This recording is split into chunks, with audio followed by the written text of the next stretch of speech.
Welcome to Art Ed Radio, the podcast for art teachers. This show is produced by the Art of Education University, and I'm your host, Tim Bogatz.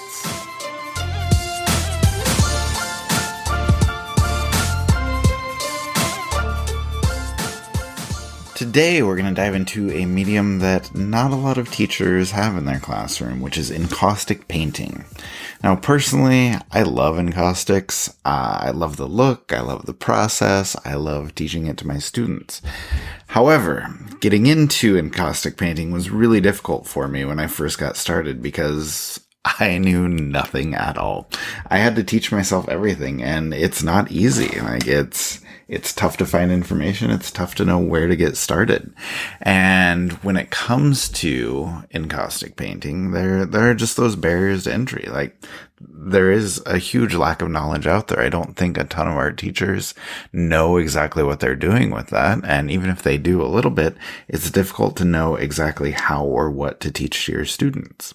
Another barrier to entry is the cost.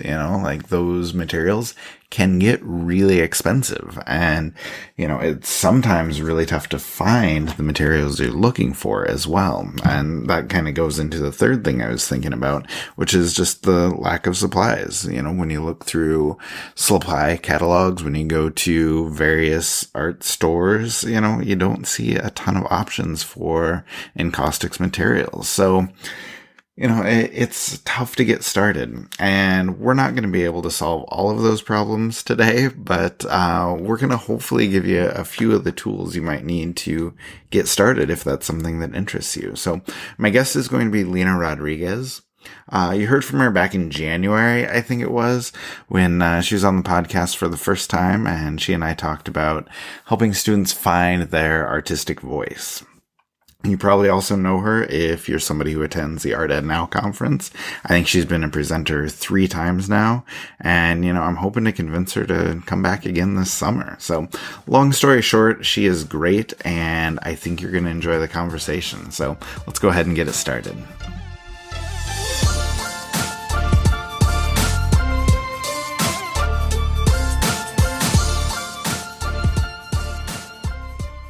All right, Lena Rodriguez is back on the show with me. Lena, how are you today?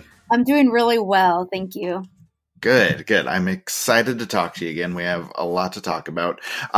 Your new pro learning pack about encaustics has come out, and I know a ton of people have a ton of questions about it. So I kind of wanted to dive into that today with our conversation. So can we just, start with the basics of encaustics for people that don't know about the medium? Can you talk about the medium itself, what it is, and more importantly, how you got started with it, what you love about it? Anything else you want to throw in there?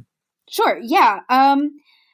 Encaustic was something that I'd always heard about, but never really knew much about. I know at different conferences I would go and I would see a little setup, and it was just very intimidating because they were selling all of these high-priced encaustic heat plates and things like that, and the materials that it just didn't really seem practical for my studio, so I never really looked much into it. And about 7 years ago, one of the parents of one of my students who I taught that year wanted to give me a teacher gift at the end of the year, and so she actually got me a one-day workshop at this place in Richardson, Texas called the Encaustic Center.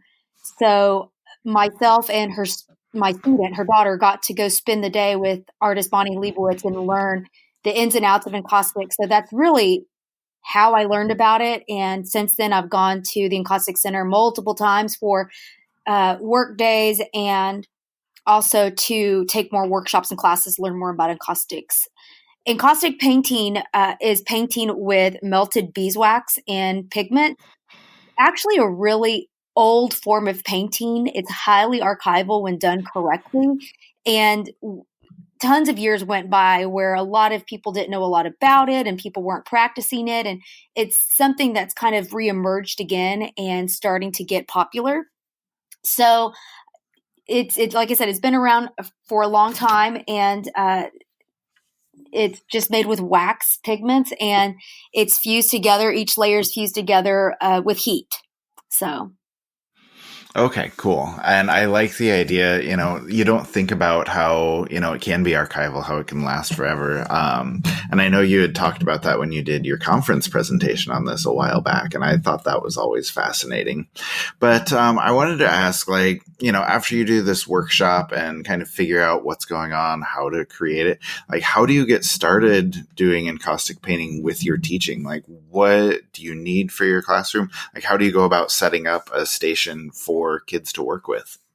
So, and that's what's awesome about this learning pack is that I give all that information. And so basically, how I set up my station in my classroom, it really, for me, it's become a permanent fixture because it's a lot of stuff to get out and to get ready. And having it visible for students to see is a frequent reminder that it's there and it's available for them. So I find an area in one of my studio spaces that is going to be well ventilated and accessible to students when they need it.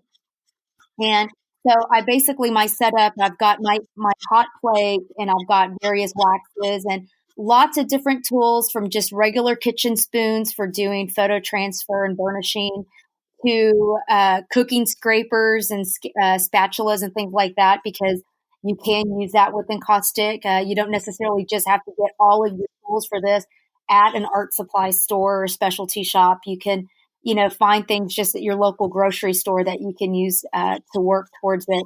And as far as how I get it started with my teaching, it's something that I really want all of my students to have an understanding of and experience with. So because I only have like 2 stations in my studio and only 2 students at a time can work on it, that's not really practical for the teaching part. So what we have done for the last 4 years now is that we actually take every freshman group to the classroom for a workshop to learn the ins, the outs, the safety components, and we count that as their training. Once they've completed that course, then they can actually use the encaustic setup in the classroom. Now that program it's like $100 class. And so how we supplement that, the students pay for it themselves, but through a commission. Earlier in the year, they do a commission project, and the money that they raise from that actually goes to pay for their workshop. So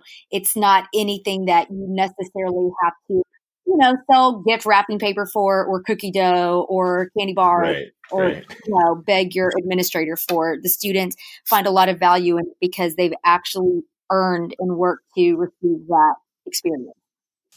Yeah, that's really cool. And I guess kind of going along with the setup, you mentioned ventilation, you mentioned hot plates, and I know it's kind of intimidating, especially for kids who are that are a little bit younger that are working with this. Yeah. What do you think people need to be most concerned about or most aware of as far as safety when they are starting to set up a station like this? Definitely handling heat sources is going to be the most important. Knowing at what melting point the particular wax that you have melts at, because what you don't want it to do is to get too hot and to smoke. If Mm-hmm. you see any type of smoking coming up from your hot plate, it's too hot. That's one of the things. And then, just like I said, handling the heat sources, reminding yourself that that hot plate is hot, usually around 250 degrees, and you fuse with the heat gun. So knowing to how to place the heat gun down, we're not using it, and how to accidentally not grab the front of the heat gun, which I've done before. Oh, It's really yeah. important. And this is possible in smaller numbers for the younger ones. I've really only done this with middle school and high school students, but I've seen this done on an elementary level. It may not be with the hot plate or anything like that, and it'll probably be with something like beeswax candles that don't require such a hot melting point. Mm-hmm. But anytime you've seen Crayolas melted and things like that, one could really consider that introductory encaustic painting. So it's actually quite possible for all grade levels, but definitely those are the 2 main safety issues. It's just working with anything that's hot. Yeah, that makes sense. So that's cool. I also wanted to ask you, as people are getting started, like about beginning lessons, about how you get started with kids, like what techniques are you teaching them? Like, what do you want them to do? Like, can you walk us through maybe a lesson that you put together or a beginning exercise that you teach? Yeah. So one of the beginning exercises that we work with them when they're learning the process is just really the components of the encaustic paint, what materials are used to create it. We also like to, let me get my paper here. We also like to ensure that they know that because this is heat regulated, that the cooler the wax gets on the paintbrush, the more textural marks you're going to get from it, and it's not going to flow and blend as well. Hmm. So they have to learn how to practice to manage their time and their brush strokes, because as soon as they pull that brush out of the wax, it immediately starts to cool down. And so they have to make sure they're working at a pace that renders the results that they want. Now, sometimes if they want something really textural, then it's great to let that brush sit out in the air for a second or two and then apply, because then you get really great brush marks. But if they want something smooth, they have to work rather quickly. And another key component is going to be fusing, because basically you're adding layers after layer after layer of wax on top of each other. And fusing is basically just melting down that first layer and that second layer so they bond with each other. And then, Hmm. so after each layer, you need to fuse, and that solidifies and makes the piece stronger and more archival. If you don't fuse correctly, if you just barely knock the piece a little, and you'll see parts of the wax just break off in chunks, and because it's not completely bonded. That first layer has to be bonded to the substrate, second layer to the first layer, third to the second, and so on. So fusing and ensuring that your drying time between fusing is adequate is important as well. As they become a little more advanced, we introduce a butane torch to them, but I would say that's more of like a upper level high school. Right, right. Um, and we also like to teach them how to make their own encaustic paint and how to make their own paint colors from scratch. So many times our students that pursue encaustic, uh, like for an AP portfolio, they're actually making their own paint, and they're basically creating their color scheme, their color palette from scratch. So those were a couple of different ways, on different levels, both the high and the low end, on what I like to teach with this process. Yeah, that's really cool. And I want to get back to the whole, making the medium, making the paint themselves. But before we get to that, I just wanted to ask, like, how kids generally respond to encaustic painting, because I know, it's not precise, it's not super controlled, which some kids get frustrated with. But like, are they generally into it when you introduce it? Are they scared of the heat at all? Like, what do they enjoy? What do they not enjoy when you're introducing this? They get so excited about it. It's so different. And I mean, they're teenagers and preteens, so it's like fire. Yeah. So they're just, stoked about that.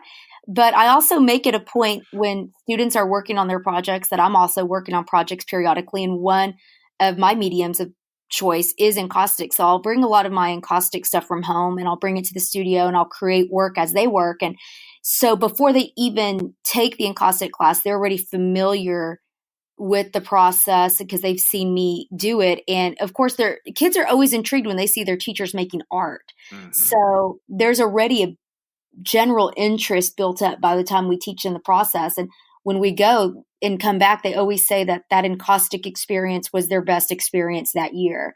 So they're generally excited. What they like about it is, and how I've seen them use it the most in studio, it's a really great way to lay down an interesting background to a piece. So if they're wanting to do a portrait or a still life, and we talk about, what are you going to do to start off the piece? Whether you're going to do a mixed media background, or are you just going to do a solid flat color? They end up a lot of times wanting to use some of the encaustic for the background, especially if they're doing mixed media. The drips with the wax look really cool. And so they like how versatile it is. The only thing they don't like is that it's limited to how frequently they can use it. I do not have the encaustic set up, I don't have it heated up every day for them to Right. use. So they have to, a lot of times it's one of those things that they come in after school and they schedule a time with me.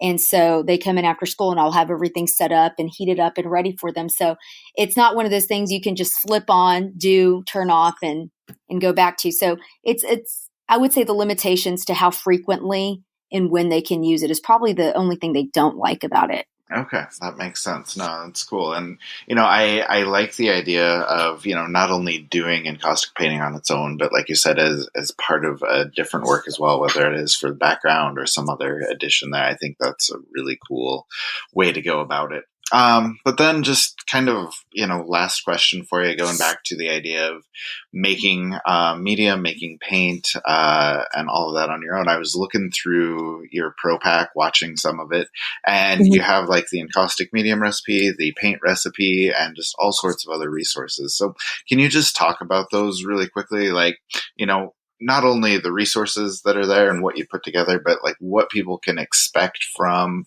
the Pro Learning Pack, like what you did, and what they can learn from it. So what anybody can learn is how to save a lot of time and money learning how to do this process.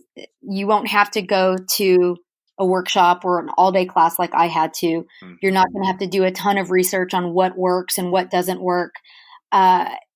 I think that's the most that they're going to get out of it, because it's really, like I said, it's very daunting. And so this learning pack actually walks you through the basics on what it is, how to create your mediums, where you can buy some of these mediums if you don't want to make them yourself. A lot of times, I always teach the kids how to make their own medium, but I'll be honest, I buy it, and I buy it in bulk because it's work smart, not hard. And it saves a lot of time. So in this learning pack, they learn the basics from where they can get the materials, what the setup looks like, a step-by-step process on how to get started. We get into the fusing. We get into how you can utilize different types of tools to get different types of textures, and the supplemental information, everything. Like if you're not following what I'm saying word for word, it's totally fine. I know I feel like I sound monotone, but so if that's not really quite doing it for you, the supplemental handouts that are included, I believe there's 8, goes through everything and bullet points everything that I've talked to that you'll need to know, from safety tips to the basic materials that you're going to need, the recipe, so the materials you need and the instructions on how to make your own recipe, and also how to make your own paint and what materials you need to make your own paint. And then, of course, like the steps on how to create the projects. And it also includes 2 different projects that I think are good for any grade level. And it has it summarized into 3 different components. And it's really easy for any teacher to utilize once they've gotten a hang of the encaustics and ready to introduce it to their students. Okay, that's awesome. No, I think that's a really good description of everything that's there. And, honestly, I don't think you're too monotone. I think it's fun to watch you like doing everything that you're doing in there and just kind of explaining, like we're you said. We're most critical of ourselves. So that's true. I'm still getting used to this, talking in front of a camera and even like talking to my computer screen right now. Yeah. Exactly. But no, it all came together really well, and I definitely think it's worth checking out. So, Lena, we can wrap it up there. Thanks for coming on to talk a little bit more about it, and hopefully this will get a few more people checking out the Learning Pack and getting started with some encaustic painting. Awesome. Well, thank you so much for having me. This is my second time, and I really enjoy it. Good. Well, I enjoy talking to you, so we'll have to do it again sometime. All right. Thank you. All right. Thank you so much. Thank you to Lena for coming on to talk about her newest Pro Learning Pack. There's so much there for you to check out, and hopefully it will give you all of the tools that you need to get started. And, of course, that gives me the perfect segue into talking about Art Ed Pro, AOEU's essential subscription for professional art teachers. On-demand professional development with video tutorials, the downloadable handouts that we talked about, and all kinds of other resources to help take your teaching to the next level. We now have 96 learning packs, including the Getting Started with Encaustics pack. And we have so many topics covered and 3 new packs coming out at the beginning of every single month. So Art Ed Pro is the professional development you need when you need it. So make sure you check it out and start your free trial at theartofeducation.edu/pro. Okay, and I will just encourage you to take some time to watch Lena's Learning Pack if this is something that interests you. It's fun. It's got a lot to get you started with encaustic painting. Seriously, there are resources on everything you need. Recipes for the medium, recipes for paint, safety breakdowns, lesson plans, basically everything you need except the supplies themselves. And she even tells you what you need to get and where you can get them. So I hope you enjoyed this conversation today. I hope you enjoy the Learning Pack, and I really hope you give Encaustics a try.